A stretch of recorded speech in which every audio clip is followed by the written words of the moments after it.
cobrador de impostos surgiria. Bom, quem era o cobrador de impostos e sobre qual reino ele está falando? Bem, Lucas capítulo 2, verso 1. Lucas capítulo 2, verso 1.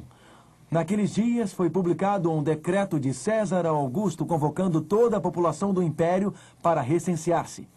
Lembram-se que nação governava nos dias de Jesus? Qual era? Qual era? Roma.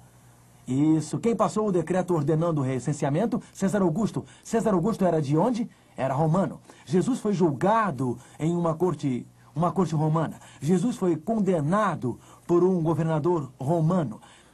Jesus foi crucificado por soldados romanos. Os soldados romanos o enterraram, vigiaram e colocaram um selo sobre a tumba. Por isso, é muito comum quando falamos na Bíblia sobre cobradores de impostos, nos referirmos a César Augusto dos tempos de Jesus. E isso fica ainda mais claro em Daniel 11. Vamos para Daniel 11, verso 20. Daniel 11, verso 20.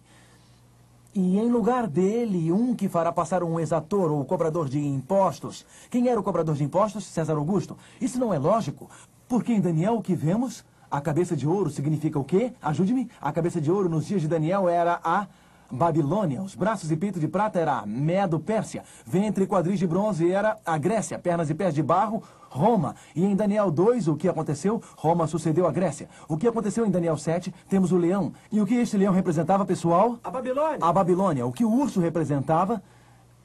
Me ajudem. O que o leopardo representava? Grécia. E o dragão como uma besta? Roma.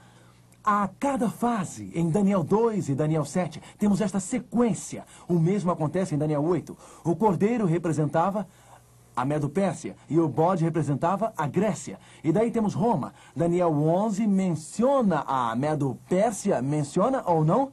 Nós lemos, não é? Menciona a Grécia? Sim. E agora ele fala sobre o cobrador de impostos sob o governo de César Augusto, e este é obviamente Roma. E se ele está falando sobre o cobrador de impostos César Augusto, você espera que Cristo seja mencionado aqui também, não é? Porque Cristo viveu no período de Roma. Daniel 11, verso 21, César Augusto, na glória do seu reino, iria governar por um curto período e seria destruído. E aconteceu, César Augusto morreu cedo. Mas o que aconteceria, verso 21? Depois se levantará em seu lugar um homem vil. Tibério César sucedeu a César Augusto e ele era muito cruel, ao qual não tinham dado a dignidade real. Nunca respeitaram Tibério César como a César Augusto. Mas ele virá caladamente e tomará o reino com intrigas, como ele fez. As forças inundantes serão arrasadas diante dele, serão quebrantadas, como também o príncipe da aliança. Os romanos, sob o comando de Tibério César, atacaram Jerusalém, derrotaram Jerusalém, e por isso os judeus odiavam os romanos. Tibério era muito cruel, mas a Bíblia diz que o povo de Deus seria subjugado. Então os judeus no reino de Tibério César e também o príncipe da aliança. Quem é o príncipe da aliança? Quem é? Jesus Cristo. Peguem as suas Bíblias e abram em Daniel 8. Então, sob os romanos, com César Augusto reinando, o cobrador de impostos que morreria, Tibério César, iria surgir. Tibério César seria uma pessoa cruel, ele iria atacar Jerusalém, e lá ele iria participar com os judeus na morte do príncipe da aliança eterna, Jesus Cristo. Daniel tinha profetizado estes eventos centenas de anos antes. Uma mente onipotente e onisciente que conhecia o futuro da história escreveu o livro de Daniel. Daniel capítulo 8, começando com o verso 11. Sim, engrandeceu-se até o príncipe do exército. Esse poder, depois dos dias de Roma, engrandece a si mesmo sobre o príncipe dos exércitos. Quem é o príncipe do exército? Quem é? Jesus Cristo.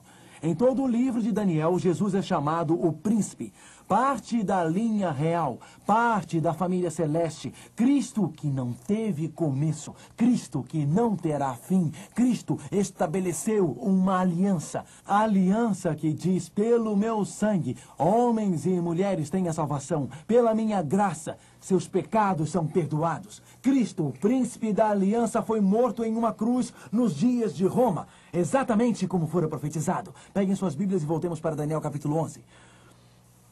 O que vocês esperariam depois da queda de Roma pagã e após o surgimento de um poder cristão apóstata?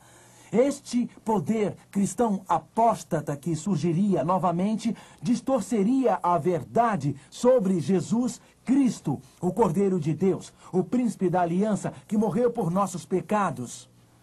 Então, em Daniel capítulo 7, esperaríamos o surgimento de um chifre, o anticristo. E Daniel capítulo 8, um pequeno chifre surgiu para distorcer o santuário celeste e obscurecer a verdade sobre Jesus, obscurecer a verdade sobre a sua graça, seu amor, obscurecer a verdade sobre a sua lei e obediência. Esperaríamos uma libertação, esperaríamos uma apostasia, esperaríamos que o próximo passo em Daniel fosse o abandono da verdade.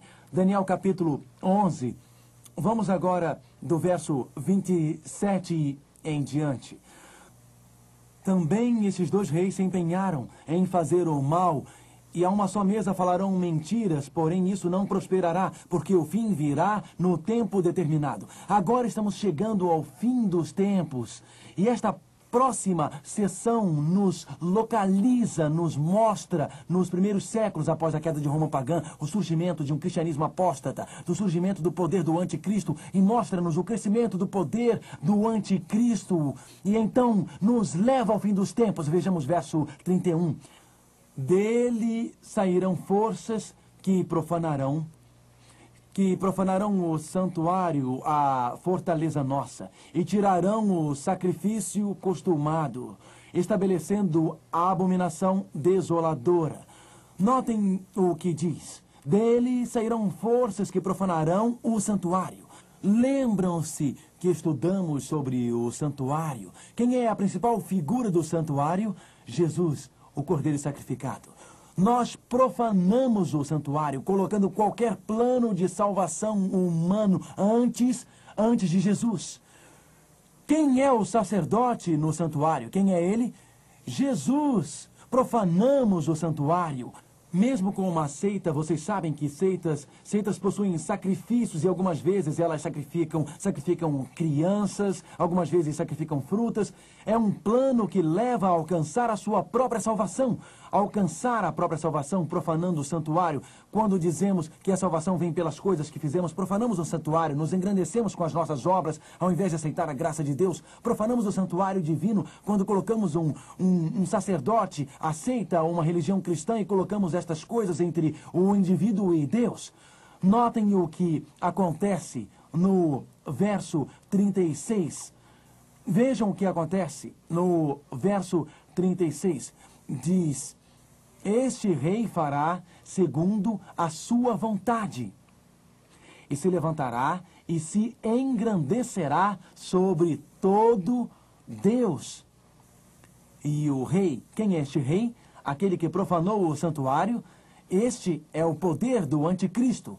Verso 36. Este rei fará segundo a sua vontade e se levantará, se engrandecerá sobre todo Deus, contra o Deus dos deuses, e falará coisas incríveis e será próspero até que se cumpra a indignação. Então a força do anticristo, que surgiu da Roma pagã, com o abandono da verdade sobre Jesus, da verdade sobre o sacrifício de Cristo, a verdade sobre Jesus, o sacerdote, a verdade sobre a lei de Deus, esta força do anticristo cresceria sempre mais como uma força religiosa até o fim dos tempos, porque diz: e será próspero até que se cumpra a indignação.